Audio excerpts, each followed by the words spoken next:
Season 7, Episode 14, number 279 of the Decoded Podcast. Good day, Chris. Good day. Good day. You're getting really smooth at that. At what, that intro? Script. Yeah, that script. It's two things I make sure I do. I clear my throat before we start, as you know, because you hear the and then I just read it. It's right there in front of me. I just read it. Season 7, Episode 14, number 2. You have it on a postie? No, it's up here in the top corner of my screen. Yeah, but you don't have all the words there. No, I don't have all the words. I'm going to take your compliment and keep going. Yeah. I'm just saying, I'm like breaking it apart and stuff. Where do we start? Where do we start with this episode 14, 279, Chris? There's so many entry points for me in my little mind right now. There is somewhere I want to start, but I'd have to go get it. You have to go get something? I would actually have to go get it because there was something I wanted to share with you. Something I wanted to share with you that I learned when I went. Do you remember I told you about? I went to the Universal Design learning session, and that was the Friday, the second last Friday. Maybe I can find it here instead. And it was decent. I didn't bring my power cords. I'm gonna put the dog out. Can you still hear me? I can hear you. Yeah. Hey, Hazel. It looks sunny there. It's not over here. Come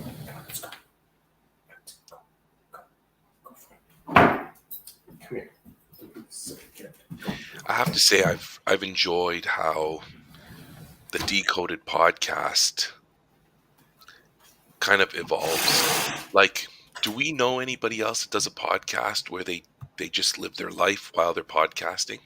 I'm not familiar. Everything is hyper-structured, right? Well, it seems that way to me, but I don't know what's out there.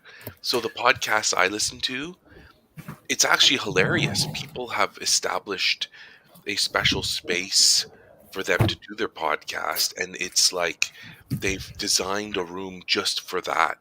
And it's they don't take their dog out. No, they don't take their dog out. They don't roll that way. So maybe of our thousands of listeners, they can share with us if they listen to other podcasts or watch other podcasts where people are kind of just living as they're doing the cast. I don't know. Yeah. I don't know. I'm just trying to get the dog to get out for a pee. So. I get that. So the UDL session, the thing that caught my attention is, I guess there's rules for UDL, right? Like I guess principles. And you're at a training session.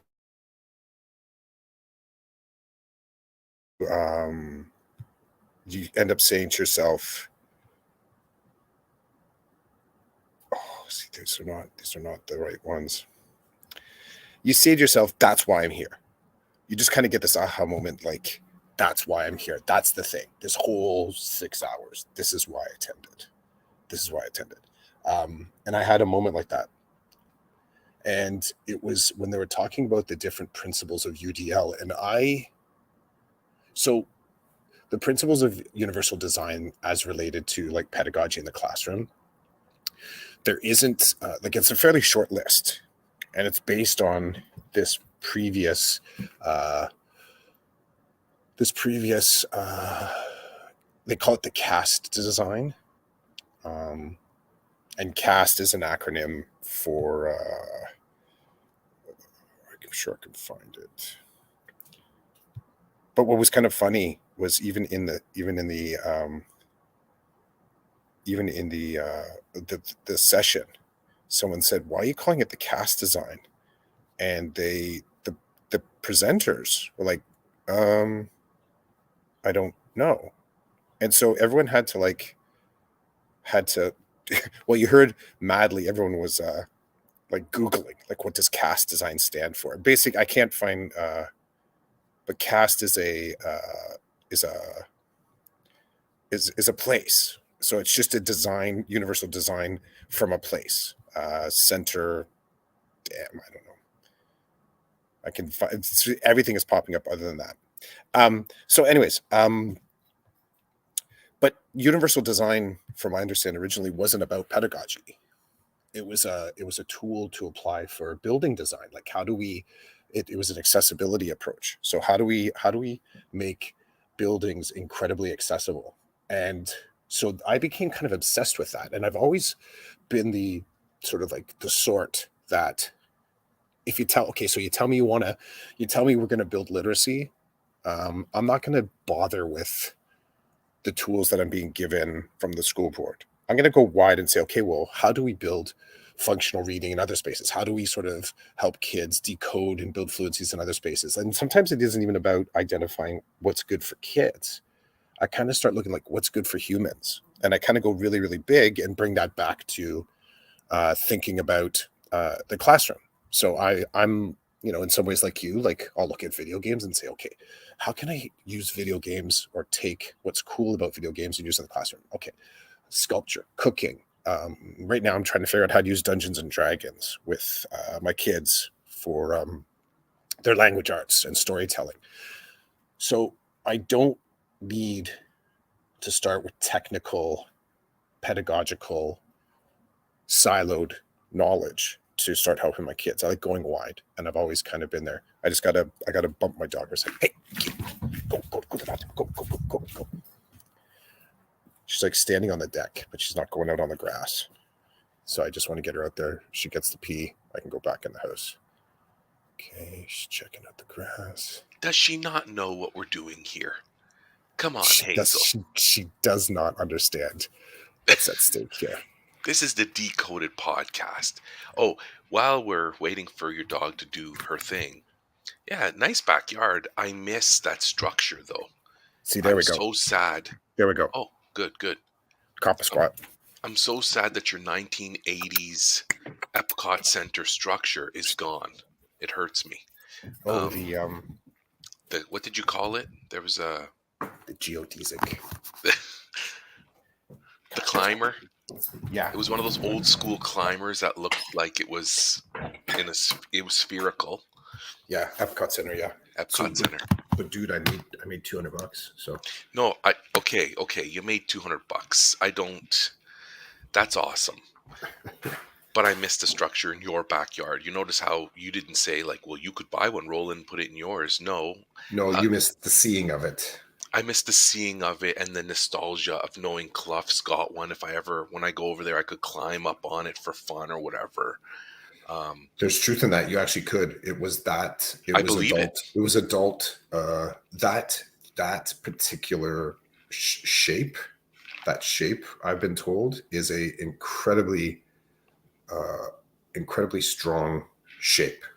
So That's sorry. I was just gonna say the grade 2 teacher in me knows that structure and the way it was put together, you could probably put your whole house on top of it and it's not going anywhere. Plus, because it's from the 80s, it was built. The materials are of a certain. The materials are good quality. Back like now today, I'm sure Hazel would jump up on it and would fall apart. Right? Like it's it just. could. Yeah. Anyways, sorry. I wanted to jump on that also because we just got rid of the trampoline in my backyard. Well, that's right. You had one. Sarah put it up on Facebook Marketplace for free, and a guy messaged her yesterday. Hilarious. A guy messages her and says, "Do you still have it?" She's like, "Yeah." He's like, "Okay, can I come get it?" She's like, "When can you be here?" And he says, "I'm just at Costco. I'll be there in the Costco up near my place. I just need 10 minutes. I'm going to grab a hot dog and a drink, and then I'll head over." I'm I'm like, jealous. I like this dude. Yeah. So then 10 minutes later, he backs into the driveway and he's like, "Hey, how's it going?" I'm like, "You got me with the hot dog and the drink." He goes, how can you lose for $1.50?" And that's how we start this transaction. Anyway, I helped him take apart the jumping part. Everything else was taken apart. And threw it into his truck, and he left. So you got rid of 1980s. I got rid of the 2000s. Um, Now my smoker lives in glory land. Like that whole bottom deck is dedicated to smoker until my wife puts her foot down. Until then, um, sometimes I just open the back door and just look at the smoker, and I do a little nod, and Hmm. a tear rolls down my eye. Close the door, go back to reality. It's sad, dude. That's sad. It's a It's tear of sad, that joy. moment. But Oh, it's sad. Yeah, you plucked my heartstrings. okay. Before we let you keep ripping into UDL, which I so totally dismantled, That's okay. Rochelle. Good morning to Rochelle. Good morning, Um, Rochelle. Rochelle also says grade 3 also structures awesome. Thank you. And Gary's here. Good morning, Gary. Thanks for joining us. Good morning, Gary. Okay, UDL. Okay. Okay, so here's so the education side of it breaks it down just into kind of like three pillars. So you got like different ways to engage or multiple means of engagement. So different ways that kids can engage with whatever the lesson the learning is. Means of representation, so different ways for them to regurge or kind of like show what they know. But that's also different ways that you represent what you would like them, where you would like them to go, right? So multiple means of engagement, you're looking at um, what does your energy look like? What does the kids' energy look like? How are we sort of like just hyping up the content? Multiple means of representation is not only are we presenting things in different ways, but we're also allowing for the kids to represent their learning in different ways. And then you've got this multiple ways of like of expression. So how do you want to show where that knowledge is going to take you? So how do you want to show your destination point? So that would also be you'd have multiple modeling from the teacher perspective, as in short story. Here's 17 different ways to represent a short story. Which one fits you best? And then the kid gets to say, I kind of like number 16, but you know what? I'm also going to mash in number 1, number 5, and number 6. So those you got these 3 columns. But in architecture, there's 7 or 8 different pillars. And I liked the thing that made me really the thing that really caught my attention. I'm just seeing if I can call it up here so I can give it. So, okay, I found it. Okay, so is this concept for when you design something, you're building in a tolerance for error. Now, we've seen this in video games, right? Like video games, I don't know if Fortnite has this, but there's like some pretty funny, meme kind of videos out there where, let's say it's a shooter, so you're tracking an enemy and you're gonna shoot them with some sort of or hit them with something, and your shot is kind of flying like. See if I can do this while I'm sitting here. So it's flying like here, and really when you're seeing it on the screen, it's like, damn, I missed. But then the character's like, Doom, it gets them. So the impact zone isn't right. Now that's coding. That's old bad coding. And we know back in the day, the idea of like being able to target very, very specific parts of the screen was not only depend on the pixelization, like the actual the interface part of it, but it was also in the depth of the coding, like how close can you how closely can you represent the fact that there's that the shoulder is the only impact zone or the leg is the only impact zone. And as video games got better, they started to introduce. I'm diverging here. Did you ever hear about when they start talking about ragdolling in video games? No. So ragdolling was a term that was used for a while. You haven't heard it recently, but it's this idea that when, and it's specifically to like bodies. So like again, we're talking about shooters and video games that way. When you like if you trip, you don't look geometric when you trip. The hands flop up like this, the head turns this way, your legs might kind of go askew, and then it's like, and then you kind of catch your attention. So ragdolling was, I think, a next level way of coding that when human figures move through video game space, that smaller things can impact change on there. So you could actually see a character trip, or you could, if you're using a sniper rifle, if we get really video gamey, if you shot them in the knee, well, it would only affect their knee, and their leg would actually sort of fling out or be removed depending on what type of weapon you're using. So that's ragdolling. Or if some character gets thrown from a car, they don't look like a Minecraft character, like, right? They're kind of like tumbling through the air. Anyways, when we apply UDL to building architecture, there's a lot of this really finite detail that has so it's a very general approach. So you have this wide sort of like approach, but in behind it, there's a ton of little micro sort of possibilities that could happen. For example, buildings where the when you get into the elevator, and on the floor there's kick buttons, and the buttons are numbered 1, 2, 3, 4, 5, 6, 7, 8, 9, 10, which represent the floors on the building. So you could walk in and just bump the number 1 on the floor. You could keep reading your phone, or you could just kick the number on the floor. And I could see by your face, you're like, that's kind of cool. Had you ever thought about that before in an elevator? No. But you could totally see the application, right? 100%. So I like this because, and then the kick button, because it's a kick button. Go ahead, jump in. I was just going to say, especially these days, people don't want to be touching things anymore. People don't touch. Like, bro, last week I shook somebody's hand and I was like, oh, that was very 2000-ish, because now it's the fist bump, or just people do like, nobody's touching anybody anymore because of, well, it's post-COVID stuff in my opinion. But I shook somebody's hand and I felt nostalgic. Like, it brings me back to learning how to be a gentleman, learning how to shake somebody's hand. Some people don't know how to shake somebody's hand. And people are like, what? There is a process. There is a way, the way you and I were probably taught how to do it.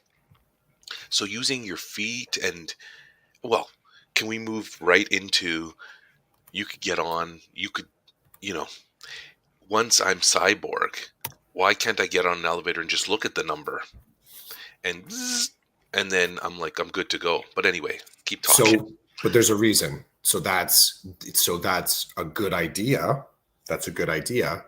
But then if you're trying to rock all, I think it's 7. Am I doing right? 1, 2, 3, 4, 6. If you're rocking all 7, not having one counter the other is a challenge.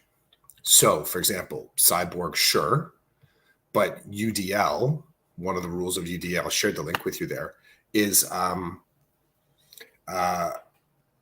sometimes is simple. So simple intuitive use and perceptible information are 2 rules. And I won't, I can share the link afterwards, but basically, yes, cyborg maybe, and that could fall into one of the first rules or principles is equitable use. And that has to do with, are you designing something that sees people with diverse abilities?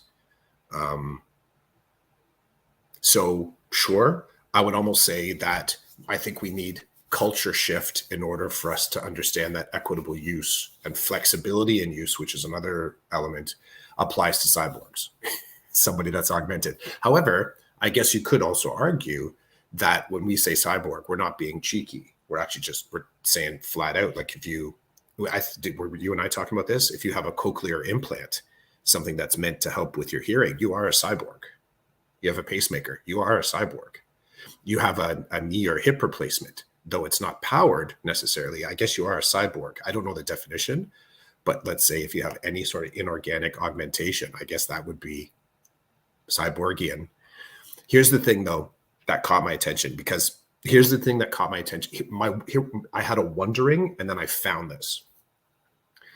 And I don't remember what my wondering was, but there was something about that three column system, just the representation, like those three simplified things. I thought there's something that's not working well with these three things, and it's actually in this particular list, it's like number 5, and it's this idea of tolerance for error. Tolerance for error. So the example that it gives here is from a building design. It says that the design of something minimizes hazards and the adverse consequences of accidental or unintended actions. For example, a hallway is free of protruding objects at a height where they would not be detectable by someone with a visual impairment who uses a cane. Very simple. Makes sense, right? Totally makes sense. But I started to apply that to like classroom experiences. I started to apply that to worksheets that we design. I started to design. I've had a lot of conversations this semester with a colleague about their resource design. And it actually started with them looking at my resources and asking about, so typically my hyperdocs are color coded, which I understand is limiting to some people if they don't have a fluency in colors. I get that. So two things happen. I color code with the intention of trying to create in UDL rules the number 3 and number 4 are simple and intuitive use and perceptible information. So am I designing something that has a simplicity to it, that you can kind of intuitively move through it, as in you aren't aware of your thinking? There's something about the design that draws you through. And once you go through it, are you able to understand the iconography of it? That you're sort of, it's not like you're not like on a slideway at the airport where you just kind of move without any stress at all. There's actually some use stress involved there where you're able to kind of look around. And I talked to you about my running process, and there was a point that was noticeable to me where I was no longer having to do the work. I was actually able, I was doing the work, but I no longer had to focus on the work. I was able to kind of like my head up, and I could actually look to see where I'm running. I'm like, oh, this is a nice neighborhood. Hey, there's a dog. Wow, it's sunny outside. I was able to sort of observe outside the task. I think that's what simple intuitive use and then also perceptible information helps with a kid, that they can actually come heads up off of a task and then look back down and they're drawn right back in again. They can remember where they were, checkpoints, right? But this tolerance for error was something that kind of fascinated me, because I've looked at other teachers' design, and that's one of the things that I often see. There isn't a tolerance for error. There's a drive towards what's correct, but there isn't a way to capture the value, the gift, the wisdom of error in a similar fashion as it is to get to your answer. And that's not a specifically spec ed conversation, but it is kind of fascinating to me to look at how in our 3-part lesson plan, consolidation, I haven't had a really good discussion with anyone about what does the consolidation stage look like, as in drawing together the artifacts of error. And we talk about it a lot. We talk about a lot, like the importance of making mistakes. People even love to soften the acronym of FAIL, first attempt in learning, whatever. Okay. But that's just a counter that you're clicking. Second attempt in learning. SAIL. Third attempt at learning. TAIL. Hey, we can recreate. You can, and then we're back to fail again on the 4th. There we are, failing again. And fail again on the 5th. SAIL. I'm going through, they almost kind of work. 6th, SAIL. It gets weird around 8 attempt at learning, because it's like EAL. That's a bad acronym. So it isn't until you don't actually fail until you hit your 8th attempt, and then it's like, screw it, we're done. That's it. 8's enough, which is a TV show. So I like this tolerance for error. Right now I'm kind of like in this discussion with my colleagues about how are you building in not only a tolerance, but a reasonable attempt at collecting that data of failure or error. So I like the conversation with the kids. Tell me, walk me through your process. blow the dust off that one. Walk me through your process. So I think my way of looking at tolerance for error is looking at the kid's process up to it. But yeah, that was the moment that I was in the UDL. I'm like, there's the nugget. There's the nugget. So thanks for the website, because I was able to. Do you see it? Yeah, I see it. I was able to look at the principles while you were talking about them, and the tolerance for error. You know, the thing about school, I believe it's one of the only places on earth where kids should be expected to fail, like often, daily, all the time, in order to, if we really subscribe to the idea that in order to learn, you need to capitalize on your failures, on your misunderstandings. If people say that but then don't operate that way, and this is upsetting to me, and it's even more upsetting because I think I lean more towards that it really should be a place where failure is okay, and that people need to break out of the mold of this being scared to do things wrong, and the whole mental health piece that comes with that. There's too many mixed messages going on. I still operate this way, not just as a classroom teacher. So I believe in this tolerance for error. Even the language, you're tolerating it. Tolerance, right? It's hard language for me. Can I back it up just for 1 sec? Sure. And so this is part of the reason why there's a difference between the science, engineering, ergonomics, and the human part, right? So that meeting of the two, I think, is where you're sitting right now. But that tolerance for error, if we go back to the foot bumpers, So the foot bumpers, let's just imagine that the foot bumpers are like the size of an 8.5 by 11 piece of paper. So they're large enough that they have as widely accessible foot kicking size as possible. The tolerance for error is also worked into, because this is the science of design. If the top right corner was clipped, would it still say for second, third floor? If it was smashed so hard because someone,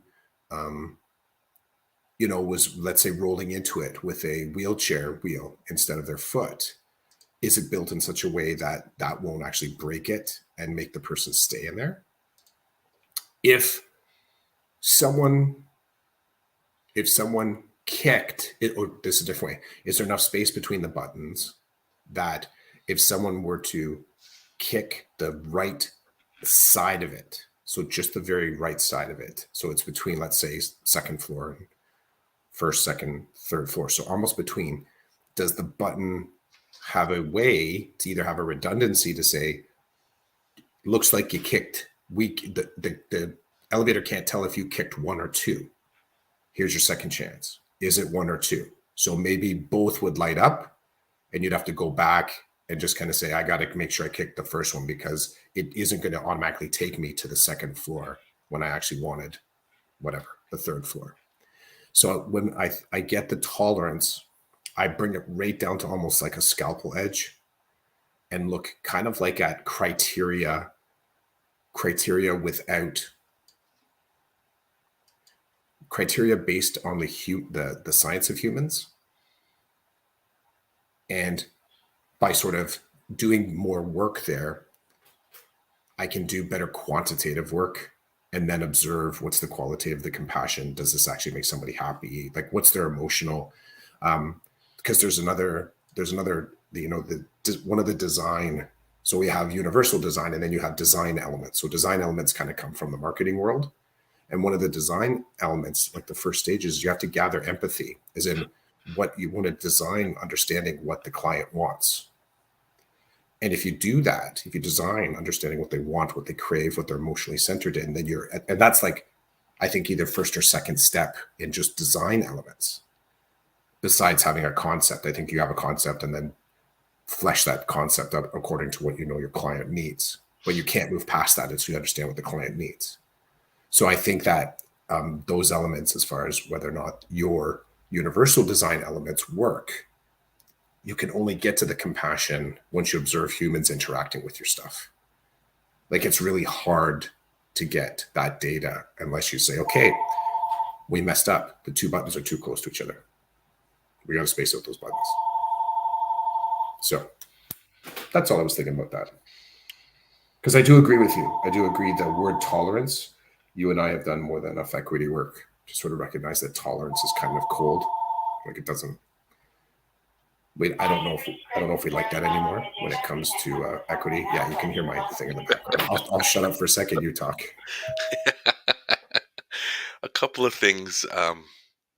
I do think it's awesome that you still have an old school telephone, an answering machine. Oh, well, I mean, it sounded like a telephone from back when we were kids. But anyway, that's cool.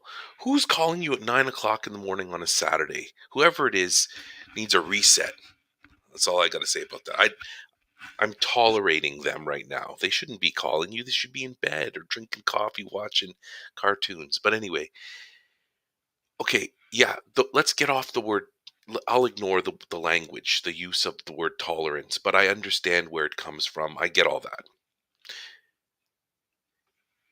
Are so having the mindset I do about tolerance for error and then watching my kids go through school where, you know, my kids will explain to me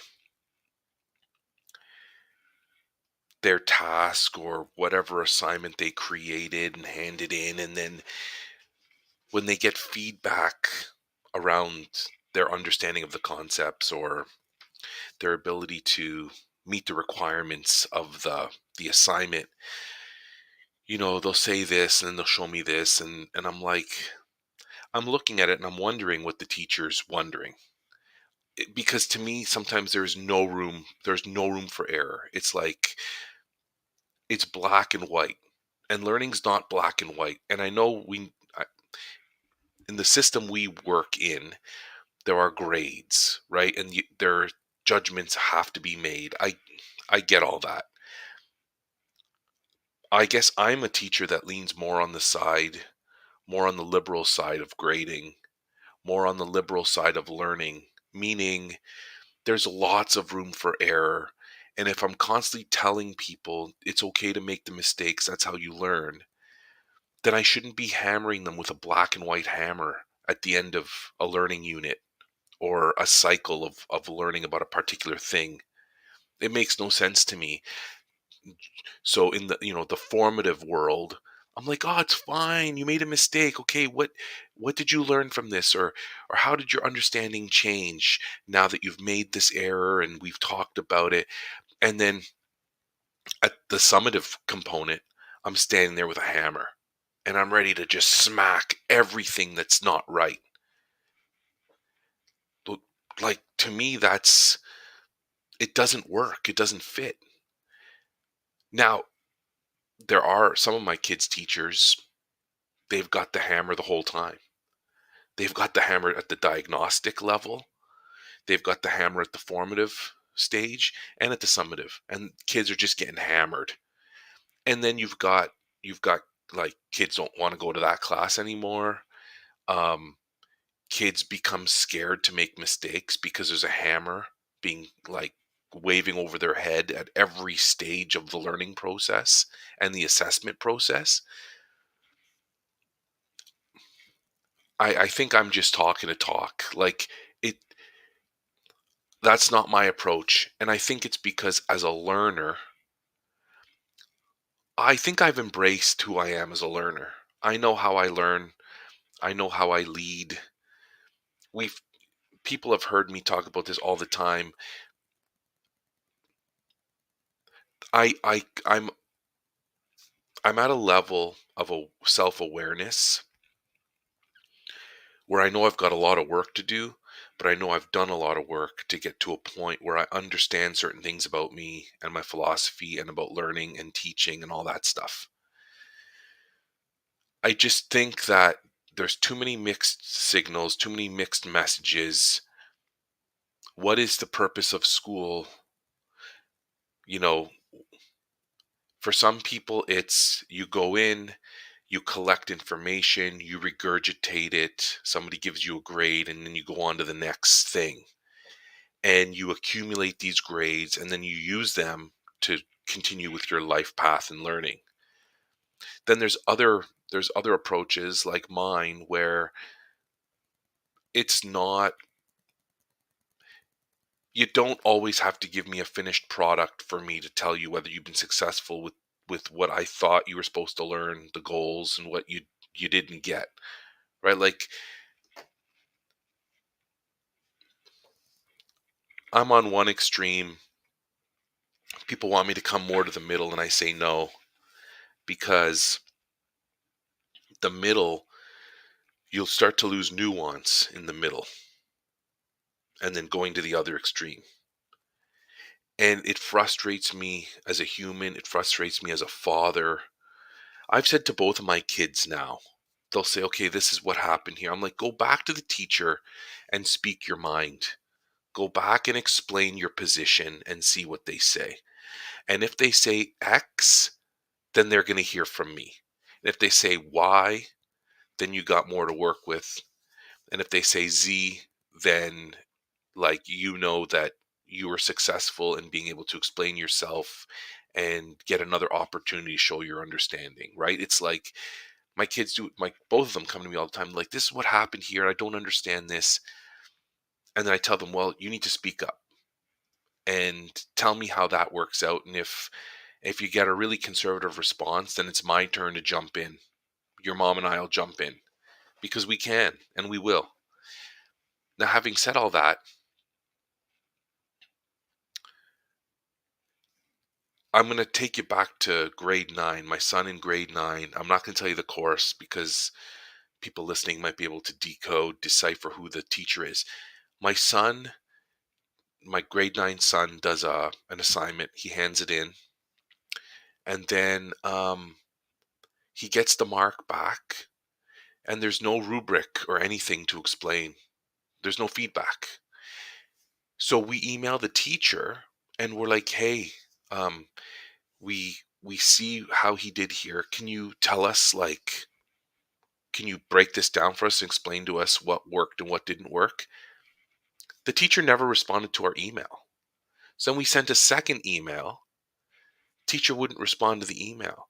So here you have a teacher of a grade 9 student just starting high school, and this person won't engage in a conversation. Bro, I could send you the emails. They were not aggressive. They were literally like, "Hey, we're wondering." He's wondering, but he's too scared to talk to you because of the way you operate in your classroom. That would have been a dig. We didn't say that though, but everybody's heard of this teacher. This teacher does whatever they want, how they want. They don't care about anything, which okay. We're like, how did you arrive to this mark? Like he doesn't know, we don't know. What can we do to help? Well, no response. Two emails, no response.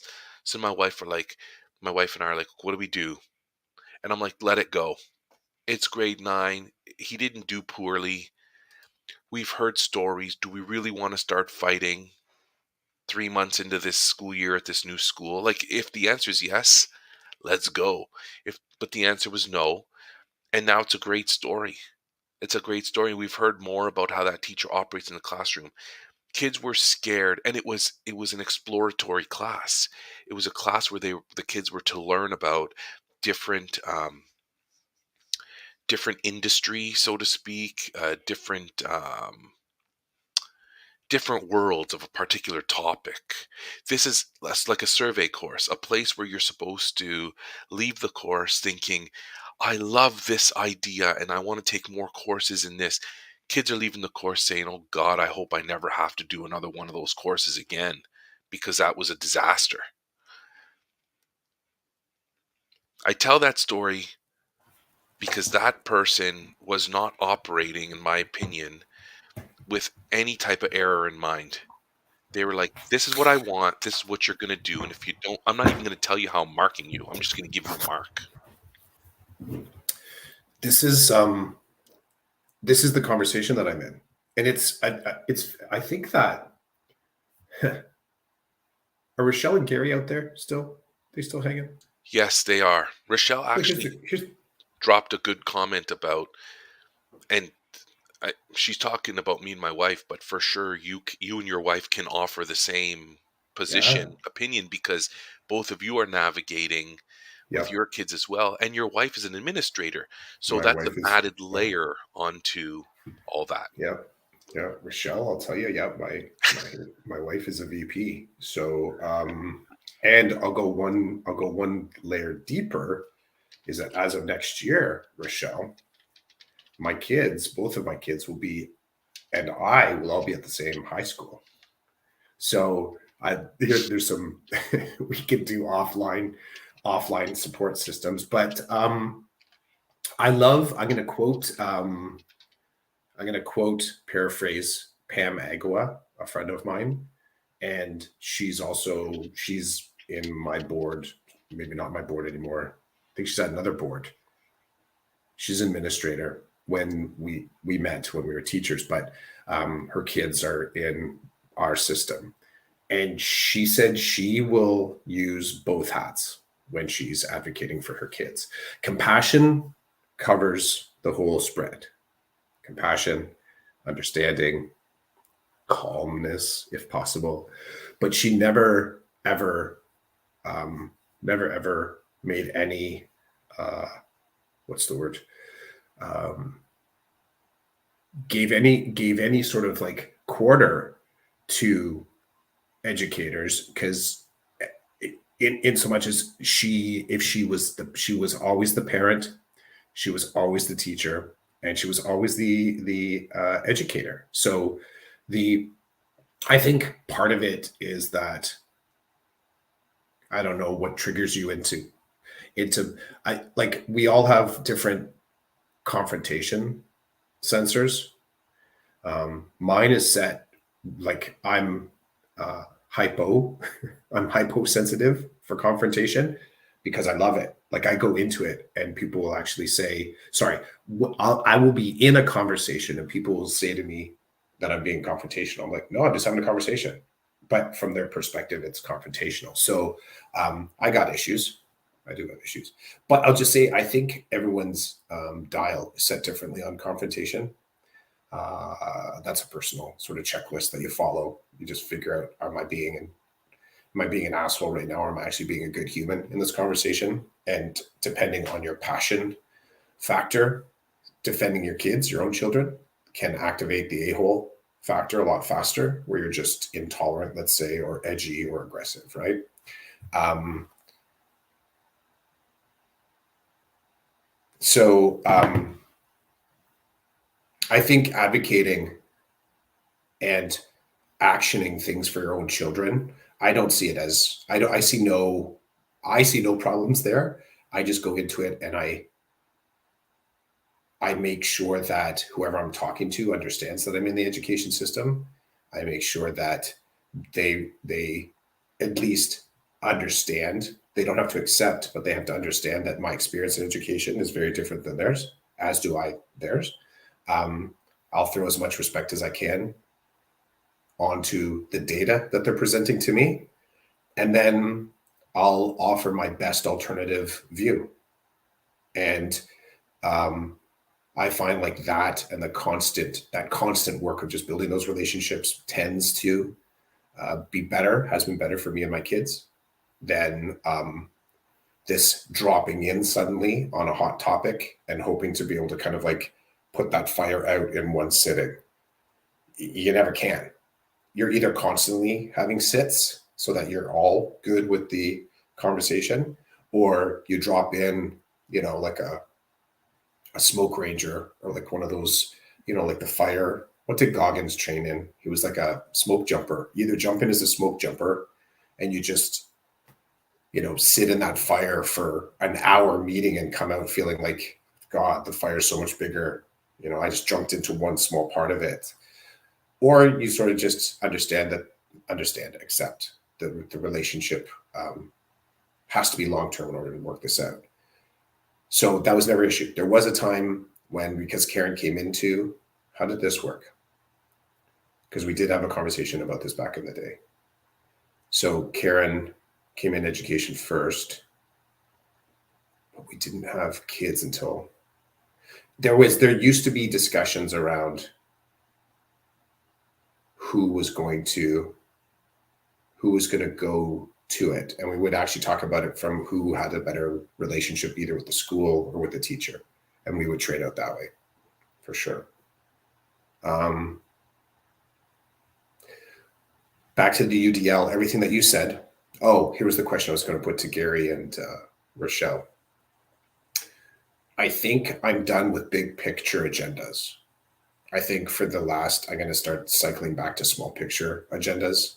Small picture, someone kind of says, well, have you ever been in one of those catastrophic or like suddenly catastrophic conversations? Well, if we do this, we have to do it for like those kind of like this small change right here is going to destroy our house of cards, which is education.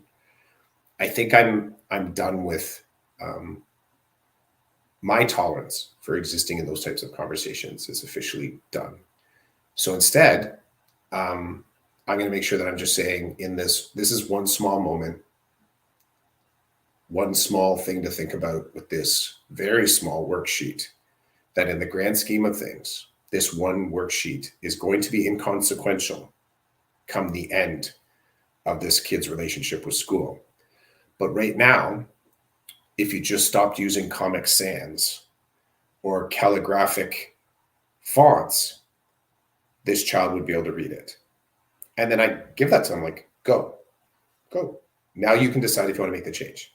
I'm telling you flat out, much like how you present data from understanding the other of education, what's happening just outside the classroom door, just outside the front of the school, just in the neighborhood, the next sort of like couple blocks over.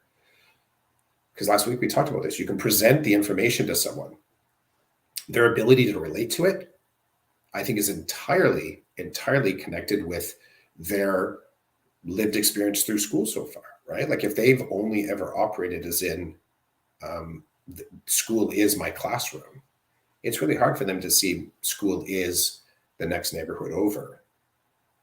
Good example of this, I when I'm out with the students and I'm out on the track, so we'll sometimes go out for a walk and I'm picking up garbage on the track. They're like, what are you doing? That's disgusting. I'm like, well, because it's my school. And someone left the garbage behind. I feel duty bound to make sure that I'm accounting for other people's bad choices. And I think in doing so, it just makes it nicer, cleaner, less dangerous. Dogs won't eat that stuff. Like I can see big picture. So I understand that my school experience goes farther than my classroom. I said to them, you do the exact same stuff, just on a smaller scale. They're like, what talking about? I said, well, I saw you cleaning your shoes this morning in class.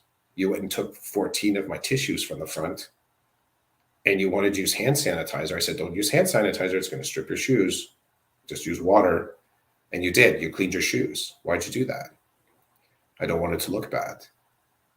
I want it to look new. It makes me feel good. I'm like, I'm doing the exact same thing. I'm able to sort of not only think about my shoes, which I had cool shoes on that day too. I extended to my desk. I extended to the classroom. I extended out into the field. When I suggest to a teacher that if you just change the font, they're going to be more accessible, your information is going to be more perceptible, that you increase the tolerance for error because you're able to actually discriminate between what's a forced and unforced error. And these are really important discernments I find in education, pulling from, sports world. Forced and unforced are viewed very differently, very differently. An unforced error is problematic. So if it's problematic on one hand, a forced error is on the other hand, but forced error basically means the offense was doing a good job. Unforced error means the defense was doing a bad job. So if you're putting a whole bunch of forced errors into your worksheets, that basically means you're directing the kids towards error. So you have zero tolerance for error. You have no way to gather error as valuable data of learning, because what that means is you're forcing that to only be an error in the classic senses, and that's not what we do. Back to the color coding is the last thing I'll say on this. So I use color coding. I use font coding as well, but I'm consistent and I change according to the classroom. So I start with a certain toolkit and then I'll adjust according to the kids. So I use just two general tools, is that any hyper doc, if it's in a white box, so like think of just like chart form or table, I say that's just information. That's pure information. You read it, you take it in, and I haven't told you what you have to do with it yet, but that's your base knowledge that you have to know. Could be a definition, could be a fact, could be a date. If it's in a blue box, that's a question. And literally I use the fill tool. That's it, simple, fill tool. Blue box, I'm asking you a question that I'm expecting an answer to. And if a green box follows a blue, that's where you put your answer to the blue box. And they'll always alternate. So if there's a blue box, there's a green box right below it. And it's kind of like the pastel-y colors. Now I've developed other colors along the way. So I have others.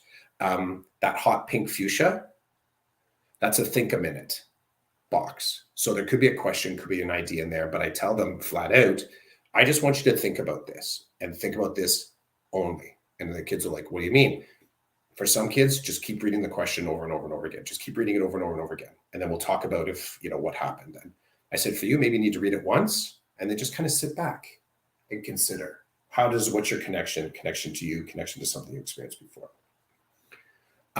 If I use purple, it's debate.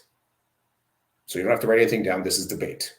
And I show the kids along the way, like, how do you do each of these things, right? If I use orange, I tell them I'm messing with you. And they're like, what do you mean? I said, I'm going to put something in there that's going to be wild or weird, or you won't get it, but it's going to somehow be connected with the lesson. But it's going to be, and it could happen at any time. I could color code something orange. I said, but could be a joke, could be an image. It could be something just to prime the kids on the way in. That's my one small version of UDL that I've learned is useful. From, spec ed perspective. So I present this to colleagues and they still say no. They still say, but that's the expectations of the course, that it has to be designed this way. I'm like, that there is no design elements. There is UDL elements in the language for our course design. You have to acknowledge UDL. Back to that big picture stuff, which was kind of my question at the beginning of this TED Talk. I think I'm staying focused now on the small, like I'm going to go out, I'm going to gather these big picture items, forced, unforced errors, universal design, tolerance for error. And then all I'm going to do is I'm going to sit down and present that back right in an educator's face and say, here's what I gathered. I probably wouldn't preface it like that, but I'll give the suggestion flat out. I won't be so soft as to say, this is an offering. I won't do that. I'll tell them directly, you make this change, it'll make this change in the kid. You decide. You decide not to, you won't make the change in the kid. And then I'm going to be talking to you again, or the parents are going to be talking to you again. The great thing is, even if you don't do it now, I'm not going to come back and say, hey, have you done it yet? You're going to decide in your own time. And I think often teachers come away from, actually, I don't know. I can't even say this. I've always had the sense like spec ed teachers in general haven't done a really good job of branding themselves as in-house consultants. I've always had, even as a CERT, special education resource teacher, call us learning strategists. Nail it down. This is what we do. We spend a lot of time thinking about how, the what, the when, the why. Maybe not the what, but the when, the why, the how of learning. So I guess depending if, how you perceive that special education teacher in your school, if their only purpose is to get the kid out of your class when they're not performing well, then that's sort of like, I think there's an idea there that you're creating a lot of forced errors in your lesson design, your pedagogy, your classroom. Um, and I see that. I see that. As soon as a teacher says, "Well, can you just take them back to your community classroom and do the work?" And I say, "No, I will not." It's not that I cannot. I can. I'm not.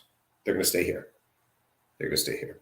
They're not. They're not. They're not stressed right now. See that response? They're happy. They're happy to be in this classroom. They're enjoying the class. They're just not maximizing their potential. So back to the small picture thing, these small little details. And I've said this, my last 8 to 10 years in this job, I think it would do well for me just to focus there. Just stay on the small details. These small details that really are pivot points. They're pivot points, and they're helpful. They're helpful for educators to kind of just, I think, stay focused on that. And every once in a while, I'll try to answer that question. I got to find a more pithier, cheeky way to respond. Well, if we do this, that whole idea that it's going to turn catastrophic, it won't. It won't. You you laid down a lot of good stuff there. Too much. It's too much. Well, it's good stuff. I want to go to the comments because it will help. It will help me, but it's also good to hear from the listeners. Um, I am going to get to this in a second, but I want to go through the other stuff around.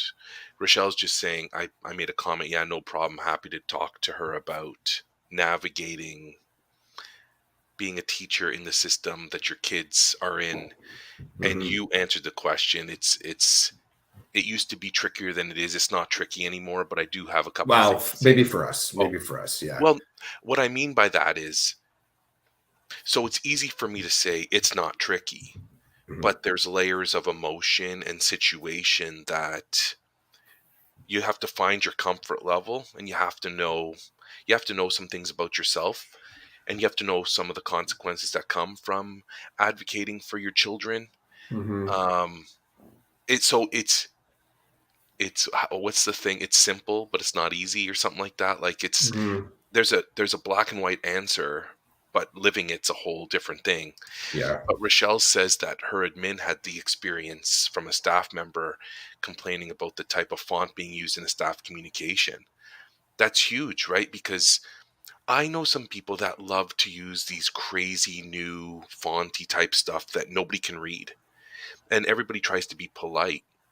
But it's not about being polite. It's about, if you're trying to communicate with me, I can't decipher what's in front of me that you're trying to communicate to me, because their concern isn't communication. Their concern is perception, and like they're trying to do something that they think is really awesome, which is great. But if you're trying to communicate with people, is it not important to do it in a way where the purpose of communication actually happens, where a message is delivered and the other side receives the message and can understand it and then be able to respond? That's very important if we're talking about communication. When I was, yeah, I want to say something, but I don't know if I should say it. Nah, I'll say it anyway. Okay, Uh-oh. so in, in one of the courses that I facilitated, one of the AQ courses, I like to think I'm very open to how I'm going to call them students, the candidates, whatever, the people in the course that want to learn the content, understand the content, and demonstrate that understanding to me as the judge of the course. Um, it's very important for me to allow them an opportunity to present, to communicate to me in a way that works very well for them. Whether it works for me or not, it's a whole other thing. But I had one candidate that, for a number of different reasons, I didn't believe they were being authentic in how they were communicating to me. I felt as though they they were looking for low-hanging fruit. They just wanted to get stuff done. The only problem is in the way that they communicated to me, even in that way, they didn't demonstrate that the true understanding of whatever the idea was. So me being open allowed this person in my from my perception to just do to operate in a way that they thought was easy and they wouldn't need to do any more than what they did. And then when I responded to them, so first of all, the way that they communicated to me took me a lot more time to decipher. Like I remember looking at it being like, oh geez. Like I literally had to look at my calendar and like find a chunk of time on a day that I could dedicate to this one person and their communication with me. Which I'm not complaining. I'm just saying I couldn't understand what they were doing, but I knew that they were doing it because it was the easiest way for them, and they just wanted it out of the way. Which then I'm like, oh man, this sucks. Like, this sucks. And you didn't do it right. So it sucks even more because I'm going to come back at you and I'm going to say, you're missing these things. And because I'm open, I'm obviously going to give them opportunity number two, three, four. Basically, I'm going to give you as many opportunities as you need to demonstrate this at a level that's acceptable until the final day of the course. That's my personal philosophy on how I operate as an instructor. Fortunately, they caught my drift pretty quick, and then they put in from my position, they put in the work that needed to be done to communicate effectively to me that they understood. But then the next assignment, they did the same thing. So every assignment, they went to low-hanging fruit, and then I would come back at them with feedback around them not being successful and what they needed to do to demonstrate success every time. So you can imagine by the end of this course with this person, I had had enough. Like I was broken in terms of like I was like, I don't know how to respond to this person anymore. I feel like I'm being a dick, but they're not meeting the requirements. And they keep not meeting the requirements in the same way. It's like they just completely ignored everything I was saying all the time. Communication is important, and I'm glad that somebody said something to the administrator because they are delivering important information most of the time from the top down. They have to make sure everybody underneath them gets it, right? That's very important for the leader to do. I just wanted to say that. And then Rochelle saying that she had to adjust to using only certain colors of markers on her charts and whiteboards. And it was a challenge at first to remember the colors that are easier for her students to read. I can't stand when people use the color yellow on white. I can't see it. I'm like, why am I stressing to grab whatever I'm supposed to get from that? Why don't I just tell the person that fluorescent yellow on white, I can't see it. So yeah, you might think it looks pretty, but I don't know what it says. Um, I get that, Rochelle. It's not easy, but as the leaders, we're responsible for communicating effectively to the people who are supposed to be receiving the communication, whether it's a principal, a teacher, um, top down. We're always, I believe, it's our responsibility. So things might not look nice, but it's effective. And I got teacher friends who everything has to look nice. They don't, and then when you question the effectiveness, they get upset with you because they think they feel like they're being attacked. And I'm like, whoa, I'm not attacking you. I'm just telling you that pretty thing on the wall, I don't understand the purpose. I can't decipher what I'm supposed to get from it because it's pretty, but I'm not getting the info.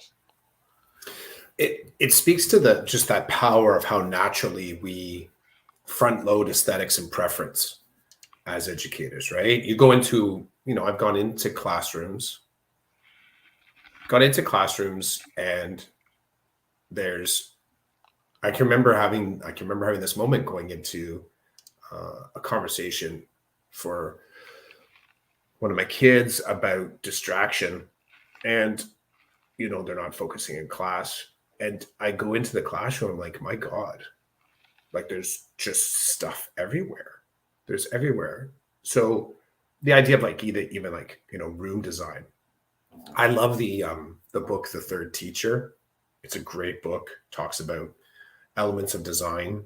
Uh, elements of design is in the design process from a art perspective, but also universal design from a fundamental, how are we making sure everybody gets what they need from this space kind of thing too. And you go into some elementary classrooms, and I get you can't always access architecture because the where the door is, where the windows are, how the carpet is, like these are all you can do is kind of mask or distract when it comes to working with that kind of stuff. So maybe put down an area rug, maybe put use the window as a learning space. Like you can't see out it very well, so maybe put things that at least the backlit transparencies, or you put something on the window that the kids can read, something nice to look at.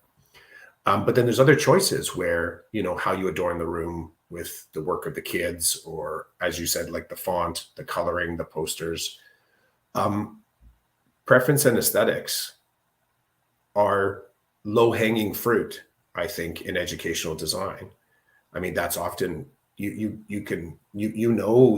teachers who are designing effective learning tools and aren't paying for them on teachers pay teachers, right? Like they're not getting this standard curly Q font with the little stick figure drawings that are kind of indicative of that. They're paying for their design from somewhere else, which again, if you choose to do that, you choose to do that. But there's also no variation or adaptability in those documents, right?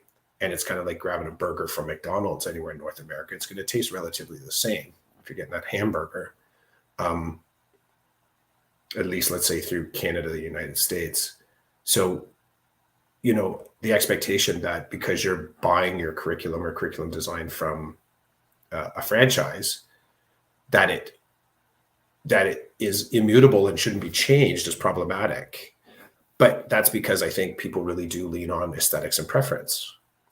I asked it on X a lot of times, but because I've kind of been thinking about learning as related to design for this whole school year so far, I've asked that question online too. Like, what's your color? What's your palette? What's your color palette for your classroom? What fonts are you using? How do you organize your learning tools for the kids such that they can sort of work their way through it with a balance of supported and unsupported prompting?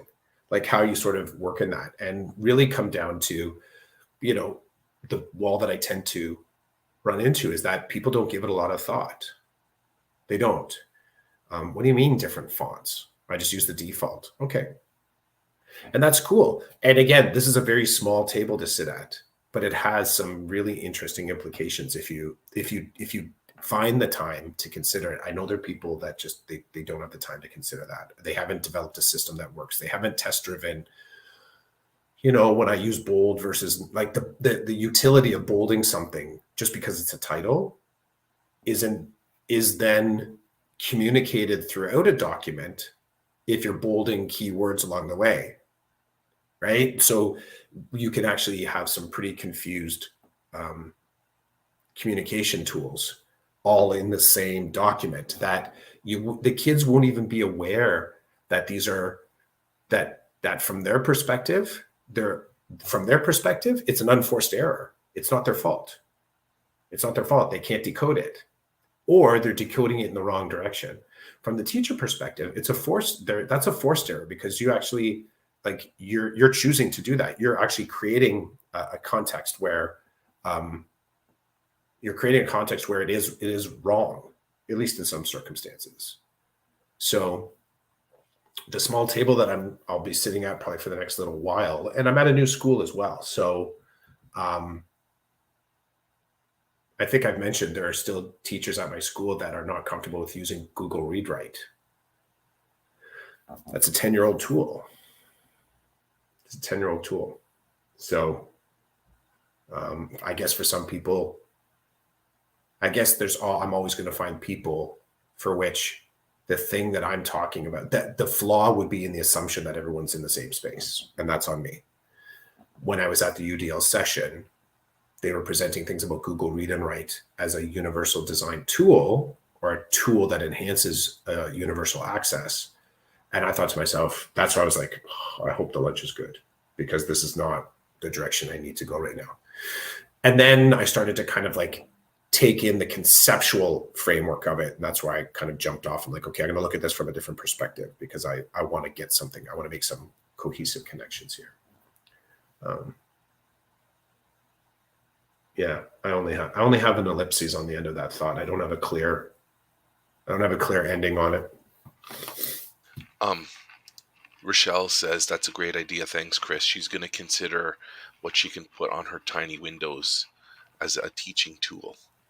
You got to test drive it. Like, part of it, you might find that that's a bad idea, but get some data to figure it out, and don't keep the shit there. If there isn't that, if we go back to design elements, not universal design elements is the empathy stage. So you're basically soliciting and trying to find out whether or not that's what the kids want. Now, you can put it there because that's what you want, but then we're back to preference and aesthetics again, which gets really, really thin if a savvy administrator comes in and says, "What, I'm looking at your alphabet letters on the window, and you can't really see them.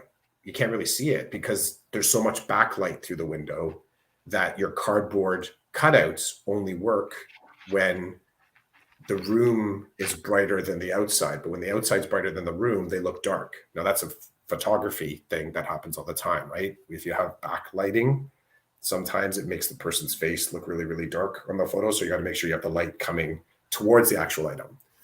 And then, you might just kind of go, "Oh, I hadn't thought about that. I put those up at 8 a.m. in the morning and they looked great because there wasn't any sunlight in the classroom yet."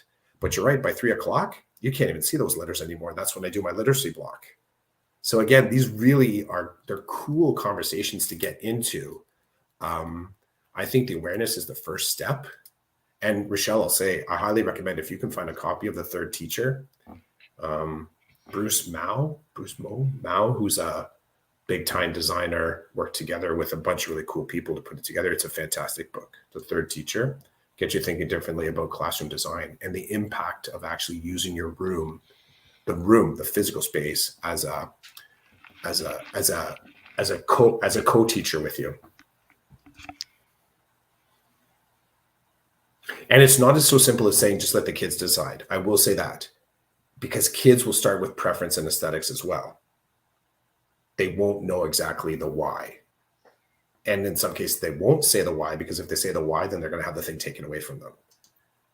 Have the kids design a seating plan, and you'll see very quickly how, what their system of discernment, where it kind of like starts to peter out a little bit. And it's usually once they get beyond the preference and aesthetics. I like it here.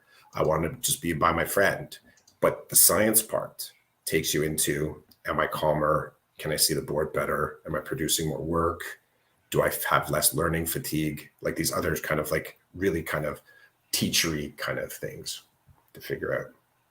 So. I want to comment on what Rochelle said earlier, or asked, around kind of how to operate as a teacher in the system where your kids go to school. Mm-hmm. So, and I know I've shared this with you, I can think of two examples. I can think of two negative examples right off the bat, but I can think of many positive ones as well. So I don't want to make it negative, but the negative, those situations are when you're truly tested, and kind of you might need to dig deep to realize some things that might be hard to realize because they involve conflict. So, for example,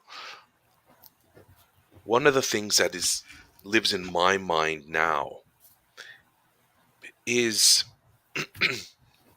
the idea that I like what you were saying about what Pam had told you that she'll wear whatever hat she needs to wear to be effective in what she's doing, as she's dealing with the system, as it relates to her children. I completely agree. In that realm, you put your parent hat on, but then if the teacher says something that goes against or isn't, correct with education, you put your teacher hat on, you provide that perspective as well. I want to say my wife and I both realized very early, because we experienced the conflict. So you have to be prepared, I guess, to let go of certain people, that you may have had a good relationship with, and then the relationship changes if they're working with your child and you see that things aren't working for your child. Um, I know that recently somebody that I considered a friend, um, basically was done with me, based on my perspective of my child's experience at school.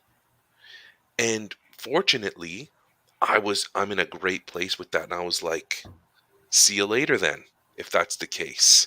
Um, and I believe that, um, as like a situation was progressing, I I was open to conversation, but this other person was not. They are very rigid in their approach, and they decided, no, I can't, I won't be your friend and have this situation with your child. And I was like, that's not a problem.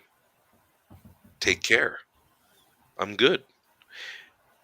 But that happened recently. If you rewind 11 years ago,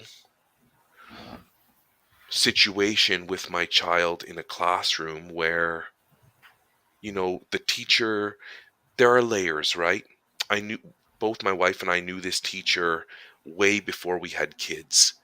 And then they happen to be one of the teachers that's going to be teaching our kid. And there were some non negotiables right from the start that were just not going to work for our child. And, we expressed our position, and it was not well received. That was harder for us because it was the first time, right? It was the first. I'm using the word conflict just because it's like two groups coming together with no solution, and both groups don't want to budge, kind of thing. So I'm going to call it a conflict. But that was hard for us because we were like, clearly we know our kid, and the teacher kept providing reasons why they couldn't do certain things because of the stress that they were experiencing of that particular group of students. And our response was, we're not here to talk about what's happening with the other students. We're here to talk about our child and what we're seeing and hearing and how we can move forward. And it was not well received. Over time, I guess, I've learned, my wife has been very good at this the whole time. I'm the one who's struggled. Um, I've learned what are my values and what's really important to me. And so I'm sharing a couple of negative experiences, but there have been so many positive experiences where, um, you have a connection with the teacher or with the guidance counselor or with the student success person, and you sit down and you have a conversation and you say, here are my child's needs. What are you going to do to meet them? And here are the accommodations that they're in black and white. They can't be more obvious. Nobody's making them up. Nobody's doing this or that. They're here, they're black and white. We're following your system's rules to establish all these norms, but then we're seeing that you're not doing anything that's been established. So, like, can we figure this out? And then you have reasonable conversations, and then you see the teachers and the sorry I'm not that you see the school staff start moving in a direction that's supposed to work for the child, and then you deal with the child if they're not doing their job. Like, there's lots of layers, but you look at each one. There have been times where we've sat down with our kids, my wife and I, and we've said, "You're not doing your part." And they're like, "What do you mean?" It's like, we're doing what we're supposed to do as your parents. The school staff is doing what has been established to work for you, and you're not stepping up. And so, whatever the draconian consequences are, you're gonna have to deal with them because everybody's doing their thing except you.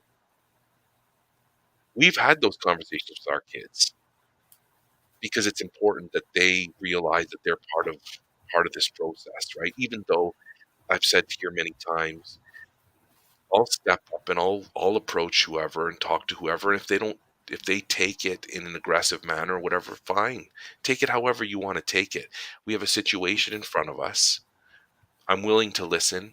I'm also willing to offer um, suggestions and strategies. That's another thing too. We've gone to meetings for one of our kids where the special education teacher was just an open book.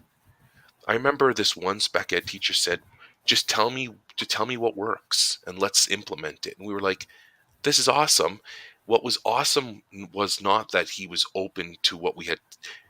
What was awesome was he just sat there and said, "Talk to me. Tell me about your kid. Tell me what you think will work with your professional hat on and with your parent hat on. And let's see what we can do at the school." And then we found success. So the person was being reasonable with us and we were being reasonable back. And I think I I could be wrong because my wife's not here to explain what she's observed from me. But I think when people are reasonable with us, we're reasonable with them and we hold our children to account. So, you know, um, we've said to both of our kids, "Hey, look, your teacher's doing what they said they were going to do and what we all agreed would work. And you're just not doing your part. This is a problem for you. It's not a teacher problem. It's not my problem either because you're not doing your job. If you're doing your job and there's problems, then I'm jumping in. But that's not what's happening here." So there's that check. And I want to end on a positive. I would say 95% of the situations that we've engaged in have been wonderful. Teachers have been open to listening and then open to trying different things. Um, and my wife and I have both always operated that way. My wife and I had this great conversation recently where my wife's observing some things in some of her students that don't sit well with her. They demonstrate that there's a learning problem. There's a barricade, a blockade, and these students aren't able to meet their full potential because there's things that are going on. So she's one particular student, she brought these ideas to the parents' attention. And the parents were like, "We've never heard this before about our child." They doubted my wife's position and observations. And my wife was frustrated. And I said to her, I said, "I understand your frustration as a teacher because you're basically being set aside like you don't know what you're talking about." But I said, it's hard for parents for the first time to hear that their kid's not perfect. For some parents, it's very difficult that their child is precious, like our children are precious. And so to hear from you, and they've never heard this before, and I'm not going to get into the politics of that, but they've not heard this before from teachers, and now they're hearing it from you. And I said, you have to remember that kid is their world, and you're kind of like hammering away at that world. I said, so do your best. This is such a guy thing. Do your best to let go of the emotion of feeling like you're not being valued for your observations and your opinion, and let it go. You've done your part. There's nothing more you can do. Keep doing what you need to do as a teacher to help the child learn, and keep communicating to the parents on how it's going. But know that they're not valuing what you got what you're giving them, because they don't see it as valuable. They see it as, oh my God, this person's saying there's all these things wrong with our child.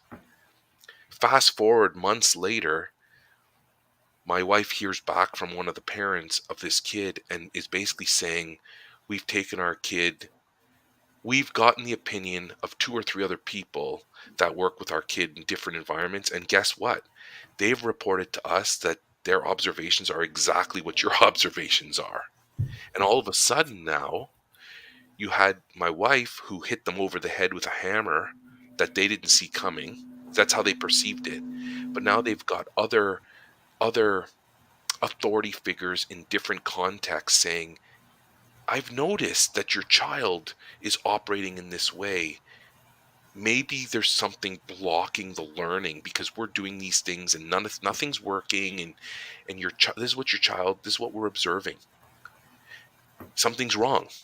You need to look into this.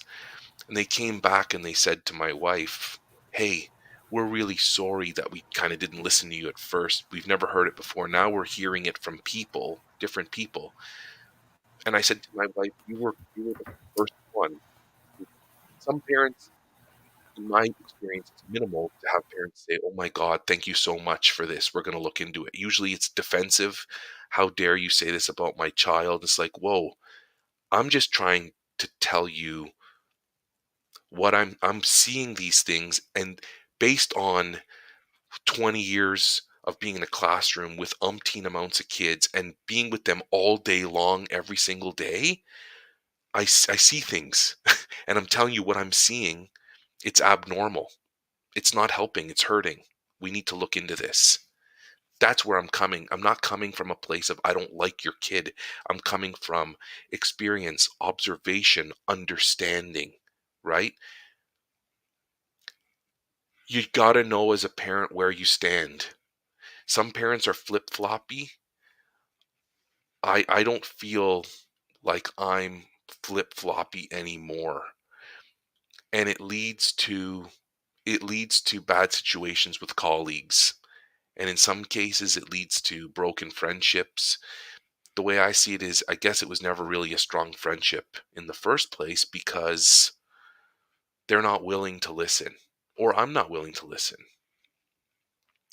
So that's where I'll end on that. Obviously, I can provide more, you know, detail consultation in a different forum, a different setting, but you got to know where you stand and what you're willing to do and what you're not willing to do. And it's not easy, but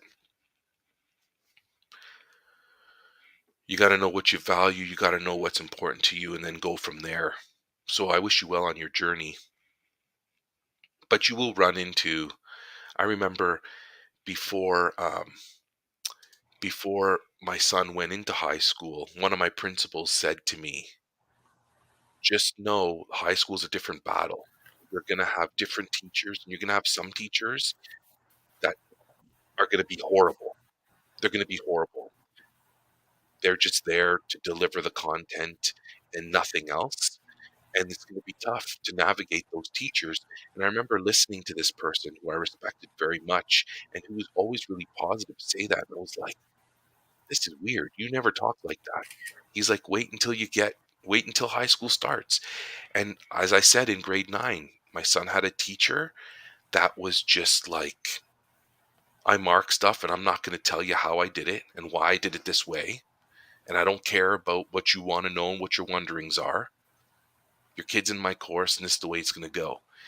We've had 2 teachers like that, and now my son's in grade 12. So 4 years of high school, well, 3.5 years. He's got another semester to go. 3.5 years of high school, we've had 2 teachers that have been, I'm going to say this out loud, they've been awful. Like awful at like pedagogy, awful at like listening, awful at parent communication, just awful in my opinion, unreasonable. Um, and and I'll end on this.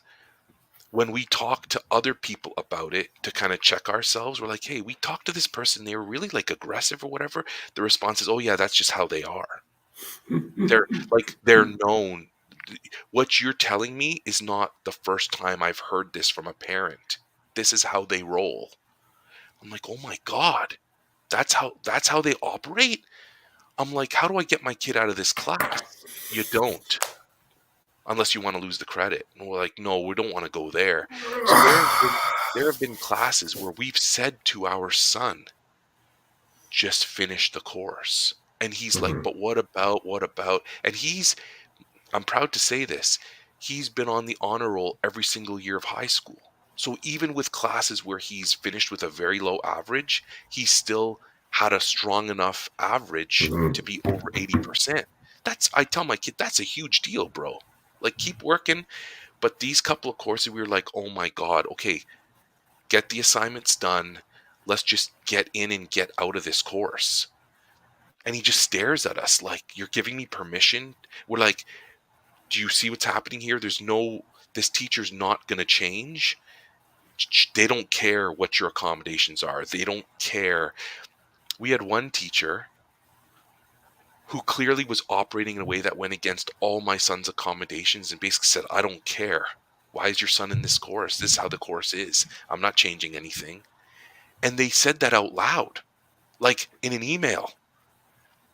And my wife and I are like, what do we do with this? And we realized There's lots you can do. The great thing is there is lots you can do. And it's different if you're an advocate. Because the parent hat's like, no, no, no, no, play this one right, right? Like, yeah, you because know there where is. we landed? We talked to our son and we said, how does this teacher treat you in the room? Yeah, And he said, she's not mean to me. And we're like, okay. We're like, okay. it's a good start. That's actually Yeah. really Well, Rochelle. yeah, That's Rochelle. this is the start. Yeah. So this go back to now. Obviously, developmentally, that conversation can only occur at a certain, like, you have to have a skill set to be able to kind of like respond back as a kid to measure that, right? And you have to be able to understand the, just because people disagree with you, they're not being mean to you kind of mindset. And often, like, some kids take a while to kind of like work through that itty bitty, really important detail. No, that person is actually not being mean to you. You shouldn't have been doing that thing. Like, a kid has to have that kind of like circumspective kind of tool. But that's a great, we often employ the same thing. And we started doing that really, really early with our kids. We would say, what is it that you can do on your end to rebuild the relationship? And you get a kind of really good um, toolkit check in on the kid, because the kid is like, if the kid is too swept up in, there's nothing left for me, like, I think I've tried everything, well, that's a good litmus, because then you can say, do we have to grow some new tools? Or if they've done the right things and the adult is doing forced errors, if we go back to that again, by design, the teacher is actually setting them up, that's a good bit to know. I love that. So we get this response that is like, this is how I do things, and I don't care what your kid needs. Your kid shouldn't be in this class if those are their needs. And we look at each other, we're like, oh boy, that's like, who does that? Who basically says, I don't care that there's documentation telling me how to operate. I'm not gonna. Ay, ay, ay. Okay. That tells you kind of who you're dealing with too, right? So there's not going to be a meaningful conversation if if that, like, well, you don't know, but again, we did our homework. We were told you can do whatever you want with this, but nothing's going to happen to the teacher. Like, you can tell administration, you can talk to special education. This is how this person is, and Mm-hmm. anyway, so it's like, okay, well, we know I keep the receipts too. I'm like, okay, well, this is good to know, because if I ever land in trouble for being a reasonable person, yeah, I don't care. I'm dragging everybody through the mud. But so we had a conversation with our kid. How do you feel in this classroom? He's like, well, it sucks that, like, I'm not. Now remember, he's getting 80s and 90s all the time, and now he's getting like 50s and 60s, and he's like, I'm trying, but the way I do it needs to be this way, but that person doesn't accept it that way. So I'm operating like in the normal world under this person's rule, and they refuse to look at it any different way. So I can't, this is who I am and this is what I'm getting. Okay.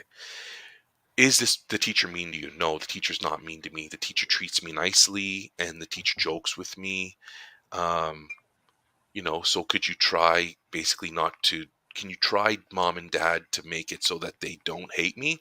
And we're like 100%. So then, after talking to people, learned people, experienced people, people who knew who this person was as we described the situation, they're Mhm. like, they'd say the name and we're like, They're like, we know. I'm like, okay, everybody knows. Then we landed on, okay, kid, we're gonna back off. You're probably gonna get a 65 in this class. We're sorry. You don't want us to go to the next. You don't want a battle. You don't want a war, and you don't want to lose the credit. And it was a required course to graduate. Like, so he needed to get the credit. Anyway, so he got the credit, and it's funny because then as he was looking at courses for the next year, I emailed some people and I said, "Who teaches these courses?" And we got the name back of this. It was the same teacher that taught the other course, and we're like, "Okay, this is who teaches the course." And he's like, "I'm not taking it. I'll look at something else." We're like, "Okay." We were both, my wife and I were a little bit sad though because, like, he has an interest in a particular realm, and Mhm. he's like, "Yeah, well, as long as that teacher's teaching it, and I know how they're nice to me, but they're not going to accommodate, and they don't care about my needs. They come in, they do their thing, and they leave." Um, okay, don't take the course. So, Rochelle, it's interesting. It's interesting, but man, I've met some amazing people. I'm not even call them teachers because that would be taking them down a notch. Amazing human beings who actually care about kids and care about leading kids to success. And that relationship, when you build a respectful relationship with an educator, it's clear as day then what they're here to do, and then we hammer our kid because that's the last piece of the puzzle. Hey, kid, you're not doing your part because your mom and I respect this person. We know how they operate. We've seen it before. And we agree with we're on board with what they're selling. So you're the problem. Step it up. What do you need? And I love those conversations because then both of my kids know, oh shoot, I better pull up my socks because mom and dad are on board with this teacher's way of operating. It's reasonable. It's built, individual per kid. You're not going to get any better than that, in my opinion. Yeah, I've had that. Had conversations like that with parents. I'm currently in a conversation like that with a parent where they like we weren't provided any feedback last year. So all they were given were ultimatums. There was no process, there was no data tracking along the path. So me coming in as the new guy, sort of that frees you up a little bit because that means all previous perspectives are like washed, they're gone. It doesn't matter what you've been told in the past. And even some parents, they really want to hang on to that. Kids too. But I'm like, we're not in last year anymore. Let's just kind of deal with what's exactly in front of us right here. The exact thing that's being presented right now. If we stay there, even if it's uncomfortable, then we know exactly the page that we're talking about. We don't have to, but last year is not useful to us anymore.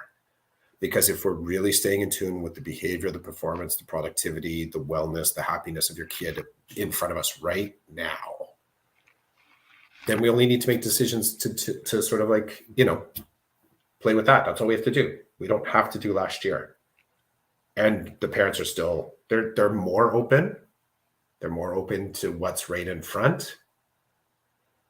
In this case, I do believe that the comment about last year is to avoid the present or to backload or backfill that if only something had been done last year, we wouldn't be in this stressful spot, which I don't disagree with. That's why we're having the meeting, because whatever in the past did or did not happen, just because you don't have the evidence of this happening last year, well, that's painful for whoever who went through it last year. I said, but I'm new. And because I'm new, I'm just telling you right now, this is happening right now in the classroom. Let's just talk about that. We whether it's happened in the past is irrelevant. This is what's happened now. Well, how many times? I'm like, here's my data. They're like, oh, here's my data. Well, and then they want to sometimes argue how I capture data. I'm like, that's fair. That's fair. It's very teacher specific or educator specific how we capture at least behavioral data, right? I tend to use ABC charts. So I'm constantly tracking what happened just before this behavior that I'm noticing, and then what was the outcome of that consequence. It's simple. It's simple. And I work very hard to neutralize the actual judgment and emotion on it. I go kind of, what's the facts? What happened? What happened to create this behavior? And then what did that behavior lead to?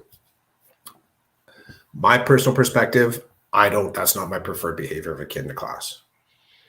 Your personal perspective, parents, often they say, we've been dealing with for years. Like, okay, so now we have a starting point.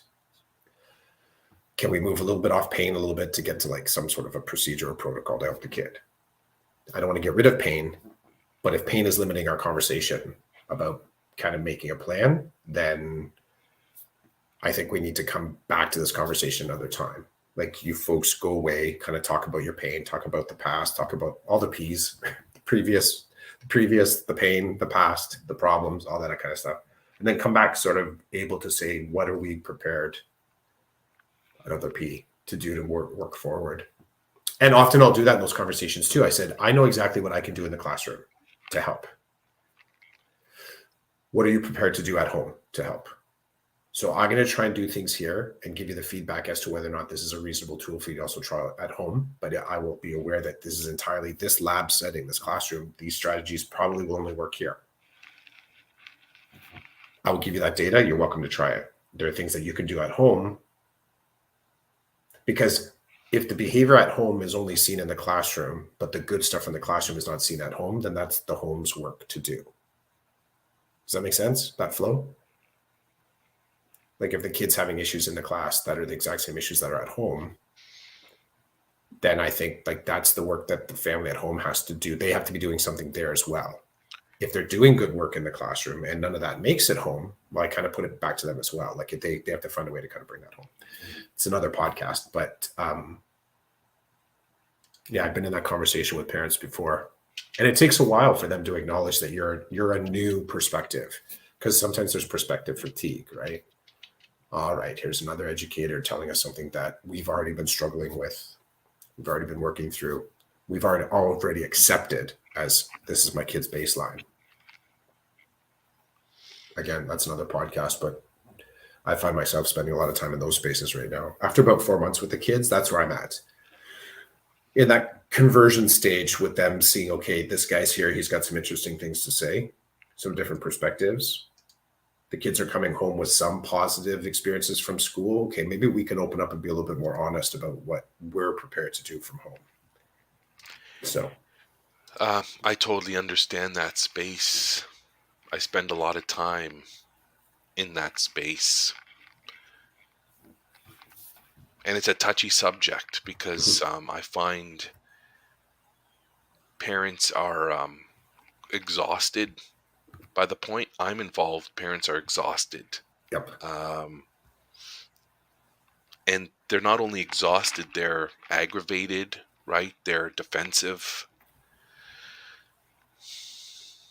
They agree to this kind of support, but I feel a lot of anger towards me, towards the system, because things have been adding up over time. So, I can see that there needs to be work done at home, but how that's expressed and when it's expressed is all,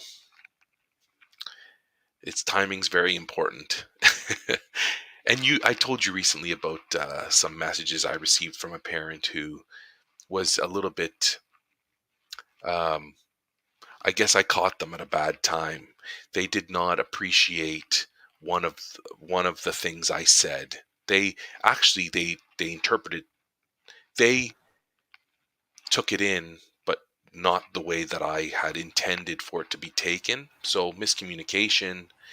Again, I respect their position. I respect, you know, Doesn't matter how it was intended. They took it in and they did what they processed it, and it wasn't a good process. Like what I mean, the results weren't good back at me, but that's I was I have proof that my responses were reasonable and I was not stoking a fire. I was just like, hey, I'm here to help. Call me if you need to talk about this, because texting, that can be taken in a number of different ways. If you have a conversation on a telephone or face to face, people tend to people settle down a little bit, right? They don't read into it. They take it for what it is. Even there's all kinds of there's all kinds of ways to communicate, and some ways are better than others. I need There, those empathy. I need the empathy engine yeah, glasses, but it's not the glasses part. It's the reading the human part. yeah. So maybe that is the glasses. Maybe it's the listening. It's the empathy engine, um, uh, talk talk to thought engine on it. So it's listening to how you're saying things. Because sometimes even what I would need is I would need the prompt in my head that kind of goes boop boop. Your eagerness is coming off as confrontational. I'm like, oh yeah, I need to back off. I need to Or back off. even, yeah, what I would do is I would take my empathy engines off and give them to the other person. Say, hey, put these on for a second. They put them Mm-hmm. on, and as I'm talking, as I'm communicating with them, what they're seeing is me and a green check mark, meaning Roland is being Mm-hmm. authentic. He is not. He is what is coming from this human across from you. Empathy engines is analyzing body language and tone, and the green check mark symbolizes that this person is being authentic. This person is not stirring the pot. This person is not being difficult. This person is coming Let's from a develop good this. This is place. this is the empathy engine sonar. We'll call it sonar. And Well, you it don't actually reads and everything, you my don't have to take temperature, off the my body glasses. language. You don't have to Oh, take off the glasses. oh, It sends out a pulse, which like a dolphin, bounces off the intended receiver, comes back at you and measures whether or not mirroring is happening. Like it actually the sound wave hits you in a way like, does this read facial? Kind of like like your iPhone can read your face and you have to take kind of pictures from different perspectives to make sure that it sees. So it does that. It goes across your face and then measures that against AI and what's known online. That's like your facial expression right now is, it gives you a percentage as it's 70, you want to keep around 75%, level 3 in line with a compassionate, calm, um, actively listening individual. It's like, doo, doo, doo, doo, doo. You're off track, you're going to hit the iceberg. Yeah, the sonar, empathy engine sonar. Because then well, you wouldn't, because we want to make sure that we're not enforcing someone using your device. Right. There's a lot of, yeah. fair enough. But I guess as I'm wearing my empathy Mm-hmm. engines and I'm talking to them, I'm getting an X, because my Yes. my glasses are saying this person Yeah. is pissed. This person's ready to kill. Yeah. Your message to them is not being taken in a Mm-hmm. positive way. Everything The about you is a biometrics, signal. yeah, Right. biometrics, your voice is, it sounds like you're presenting this. It could be, are you stressed? Are you angry? Are you sad? Are you fearful? And you just sort of look at one of those. You don't even have to let them know. You just look up and the actual It's glasses red. read which way.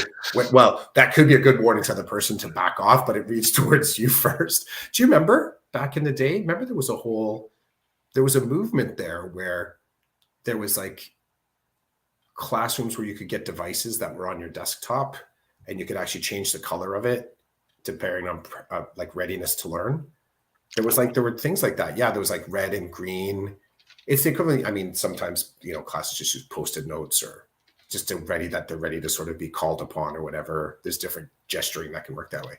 But yeah, the sonar basically is a ping between where your intended receiver is and what you're presenting, and then it in a neutral as manner as possible tells you, okay, here's how this looks like to an onlooker. Right? It's that third person. It's the third teacher. Sonar's the third teacher. Basically, lets you not only you, it lets the room read you. That's another good one. We haven't come up with a product for our line yet. The empathy engine sonar. And the empathy engines are just amazing. Mhm. Like, what a wearable, man. That would I be don't know if Rochelle or Gary are aware of our different product lines. And I don't think we haven't done the list in a while, but we should go. We have a lot of different products, on the market that we've never actually put on the market. yeah, like the kombucha shack out back. Yeah, SOB, the shack out back. The shack out Um, back was just mainly for kombucha, or no, was yeah, for other yeah, things? yeah. Remember the Smell My Beard men's Smell my beard products? products, yeah. Yeah, Yeah, beard lotions and potions and yeah. oils. Bob Bob bars. bars, yeah. Yeah, Badge of honor. badge of honor. Yeah, for the Busy badge of suffering. honor or something like that. Yeah, yeah. But my favorite has to be empathy engines We because keep coming back to it. and it I believe in the science. I believe in this augmented this wearable, this computer that can read other people's body language, temperature, brain waves, like to try to understand the other human or the other humans around you, you know? We're swinging dangerously back into an episode of Black Mirror. So I caution you. There's the sonar. Sonar's going off. Sonar's going off. I know how you feel about Black Mirror. We've done a lot. We've done a lot today. Yes. I'm glad we landed on empathy engines. Yeah. Feels good to land there. I think it's a good place to land, especially, new year, new you kind of bullshit. But anyways, just, navigating. Well, no, I mean, when we talk about the universal design, dude, I mean, it lights us up there, right? I think it takes us there naturally. Mm. Talk about universal design, talk about forced and unforced errors, and how relational it can be. What do we got here? Oh, it's a clock with. Are those pencils or fireworks attached? Oh, they're. I'm going to call them fireworks Mm-hmm. for New Year's. Mm-hmm. It's We're almost getting there. midnight. Yeah, good call. Yeah, minutes to midnight. That's what occurred to me. Minutes to Minutes midnight, to midnight. I like which is that. an excellent Linkin Park album. Oh, Excellent I'm Linkin not Park. familiar. Yeah, but that said, it was more the sentiment. Minutes to I midnight. I got to tell you how happy I am to not be a New Year's resolution type person. Mm-hmm. When I want to change something or if I want to start something, I don't wait. I don't wait, for the minutes after midnight. I do it now. Mm-hmm. Do it now. Yep. That could be a new power bar or something from us, the do it now bar. Mm-hmm. I like it. Gary says he's enjoyed listening. Gary, thank you for joining us. Rochelle, thank you for joining us. Mm-hmm. Yeah. Uh, it's And I always guess nice. we can front load this. Happy New Year to everyone, because that'll Yes, happen. That'll happen away from us. Happy New Year, 2024. 2024, man. Let's see Start what it practice. brings. Yeah, start practicing writing that, just so Oh, you reduce the unforced errors in the new year of writing 2023.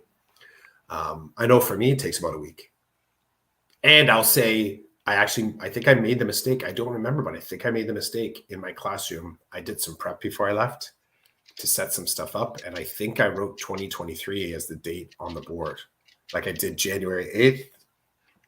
I think I did that. really, eh? Yeah, I think I made that mistake. Interesting. It happens. It does happen.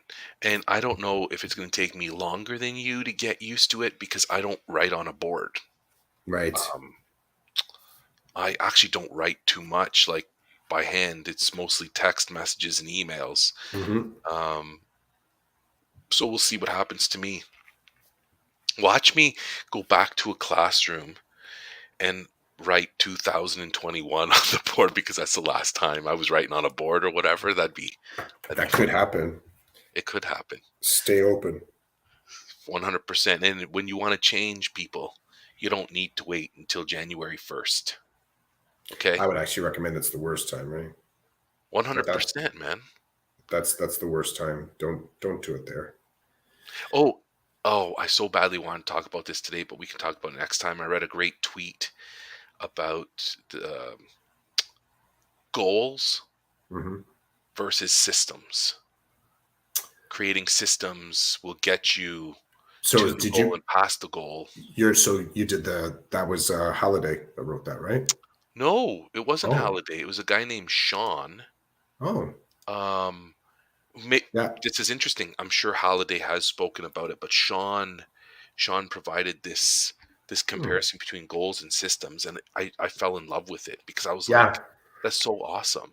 yeah. Ryan just posted up. Oh, he just posted something about it? He posted something this last week talking Oh, about goals and systems and thinking about how goal systems and efficiencies. So that oh, the work is basically what it made me think about is mortgage amortization. And when you start to see more of your investment going towards the principal, how do you make that happen? How can you sort of make that happen? And it's for anybody that has a mortgage, you know what I'm talking about. You can look at the years and look to see like at what point more of what your monthly or bi-monthly payment is going towards paying off. Like paying off interest is horrible. It's horrible. It's a second mortgage that you're paying off the whole time, the it interest part, hurts, right? man. It friggin' Yeah. hurts. So when you see you're actually chipping, and often you don't think about that you're actually that you're code switching sometimes with mortgages. You forget like that money that leaves as a chunk, it's proportioned out. So only some of it is going towards one part of your mortgage and the other is going towards the other. So my takeaway from Holiday's post as connected with sort of, stoicism, but he kind of branches beyond that as well. It's just a good way to look at the systems that you might not even realize you're reinforcing or feeding. And are they is it the actual system, not your intent, not your energy, not your grind, not your tenacity, not your enthusiasm? None of those things are what's at issue. It's actually the machine you're putting it into. Is it working in the right way for you? So yeah, check it out. I'll if you can't find it, I'll reboost it to you. I'll re-up it to you. I'll message it. But it was a good. It was like the kind of like in so much as it was about systems, it's also like it's his version of goals for 2024, right? I do want to see it because Sean talks about successful people creating systems, not goals. And he gives really great examples that are easy to understand. For example, like his message is that the systems are are put together as a process for continual improvement.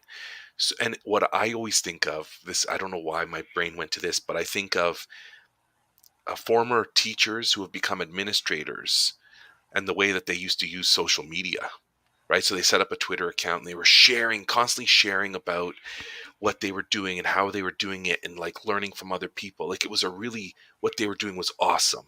And their goal was to become an administrator.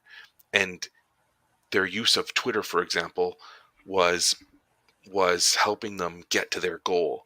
But then once they became an administrator, Twitter just went away. And it I don't know why I keep thinking that. I think it's because the I won't talk about it here, but it's such a shame to me that part of your goal to get somewhere, once you achieved your goal, the amazing things that happened to help get you there, you just let go of because it was never part of building a system. It was simply, this is where I want to be. And once I got there, everything else could go away and I could build a new goal and start working towards it, but never building systems. So for example, he says like a goal, lose 20 pounds. The system would be about eating right. Goal, run a marathon. The system would be to run every day. Um, Goal, make $1 million. The system, become a serial entrepreneur, right? So he's like, the system can get you to your goal, but And having the a goal order will is not create the important. system you need to Yeah, succeed. the order of operations is really critical there because you get into like the awe and wonder factor of these big goals without considering, James Clear would say like the micro steps that lead up to it and being able to say like here's the small successive things that will by having the good system, I'm more likely to land on that outcome, or at least somewhere in the zone, which also, speaks to the elasticity of goals. That it's a landing. It's not like a single point. It's actually it's more of a, it's an area. It's a space to inhabit, because if you're also open to your system, then you're taking advice from it along the way. It's Rochelle mentioning using the windows. If we take it back to the pod, Rochelle using the windows as a learning tool, which is great. That's a goal.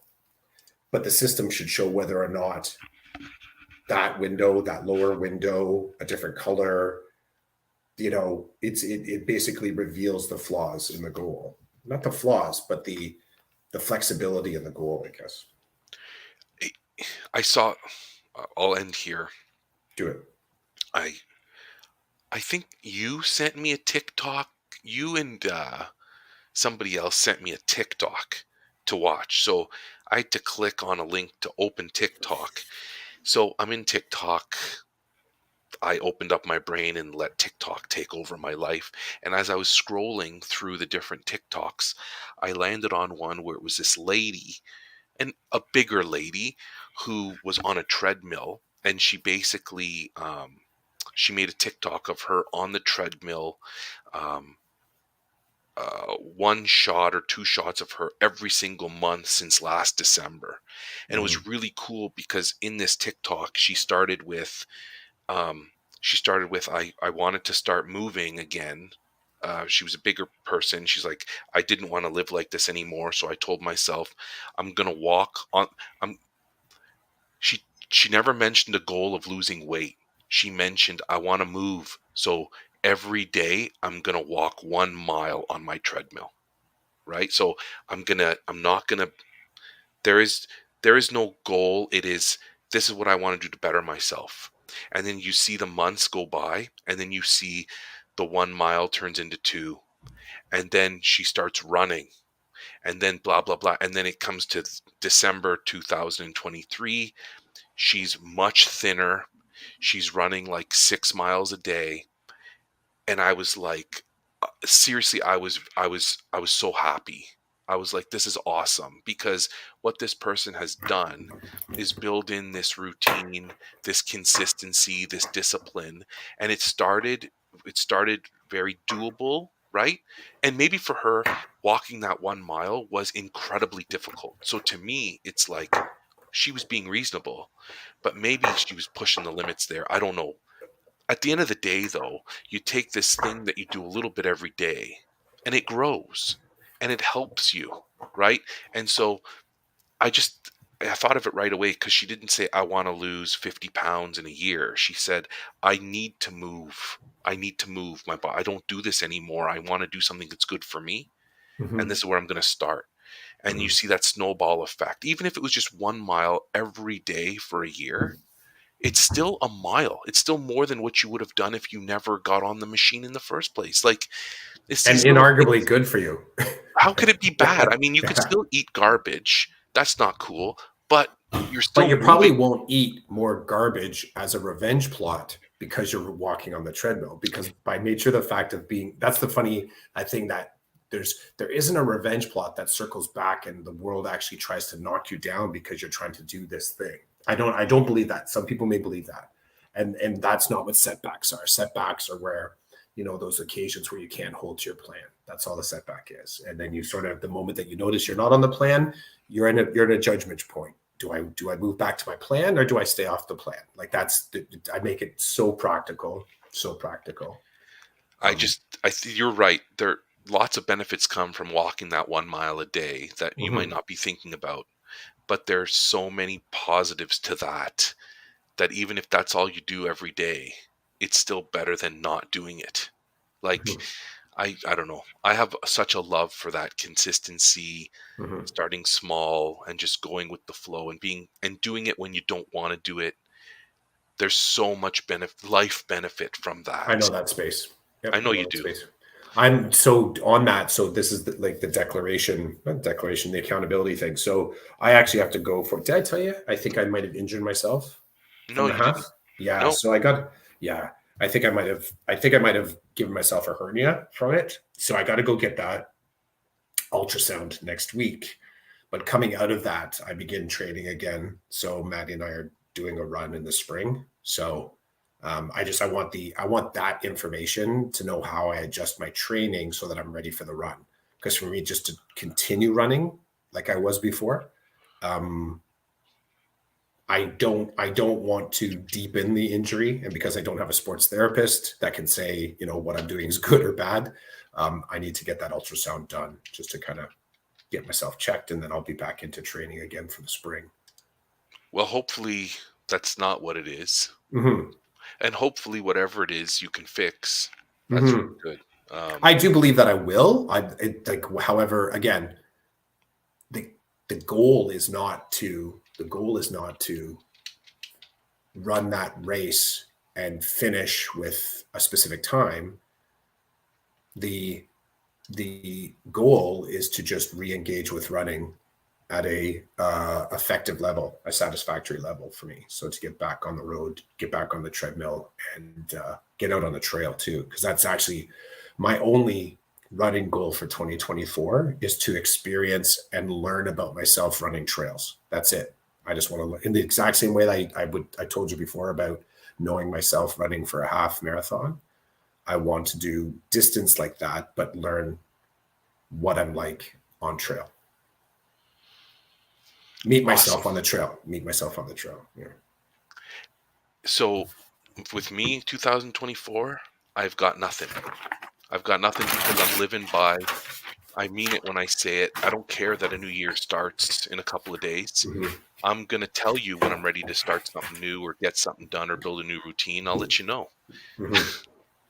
It's Yeah, good. 2024 is coming. That's a reality. I'm right now, I don't got anything that I'm looking to start. We'll see. And Hmm. we'll go from there. But so I wish you well. You didn't tell me about that. You heard it first, people. Everybody heard it here first Hmm. on episode 14, 279. Yeah. Clive might have a hernia in his groin.